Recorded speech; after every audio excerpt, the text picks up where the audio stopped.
Đúng rồi. Đúng rồi. Ghê tối ngày quay cái le lưỡi à. Không làm đẹp đi làm xấu. Ê. Đi vậy chứ 3 giờ chiều 4 vậy chứ ăn cũng được. Vậy chứ không có cho chơi đồ chơi. Thì mấy giờ 3 giờ chiều ta đi. 4 giờ chiều ta đi. Thì đưa cho nội nó đi. Về giữ lấy đồ chơi nữa là 3-4 giờ chiều ta đi, trời ơi đây thì chứ mà ba xe đi ba xe về hai chồng mày khen. Đi ra ngoài đi, đi chân đa đi. Phút mày nghỉ một phút. Nó không chịu mày.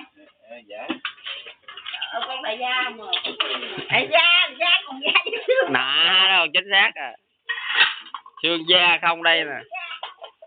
Chim xấu cắt.